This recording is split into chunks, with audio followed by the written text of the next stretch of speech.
ሰላም ጤና ይስጥልን የተከበራችሁ ተመልካቾቻችን ያዋጭን ዜና ይዘን ቀርበናል። ከዜናው ጋር ሁሉ አገራት አብራችሁ ቆይታ አደርጋለሁ። አብራችሁን ቆዩ። አዋጭ ከኬንያ ህብረት ስራ ማህበራት ከተውጣጡ ልዑካን ቡድን ጋር የልምድ ልውውጥ አካሄደ። ከኬንያ ናሽናል ፖሊስና ባንደሪ ህብረት ስራ ማህበራት የተውጣጡ ልዑካን ቡድን በአዋጭ ዋና ቢሮ ተገኝተው ጉብኝትና የልምድ ልውውጥ አድርገዋል። የእንኳን ደህና መጣችሁ መልእክት ያስተላለፉት የአዋጭ ቦርድ ሊቀመንበር የሆኑት አቶ መስፍን ገብረስላሴ ሲሆኑ በአይሲቲ በማርኬቲንግና አባላት አያያዝ እንዲሁም በውስጥ ኦዲትና ስጋት ስራ አመራር ዙሪያ በአዋጭ ባለሙያዎች ሰፊ ገለጻ ተደርጎላቸዋል። ልዑካን ቡድኑ አዋጭን በመጎብኘታቸው አዳዲስ ልምዶችን መቅሰም እንደቻሉ ገልጸው አመስግነዋል።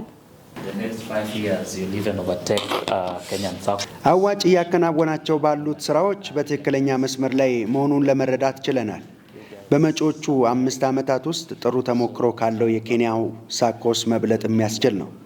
ወደ ኬንያ ስንመለስ ከእናንተ የቀሰምናቸውን ልምዶች ለመተግበር እንሞክራለን። ልዑካን ቡድናችንን ወክዬ በተደረገልን ደማቅ አቀባበል ደስተኛ መሆናችንን መግለጽ እፈልጋለሁ። እናመሰግናለን።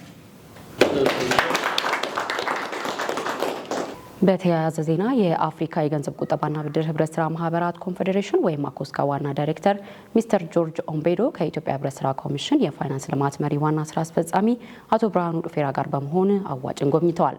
ዳይሬክተሩ በአዋጭ ዋና ቢሮ በመገኘት የስራ አካባቢውንና አሰራሩንም ተመልክተዋል።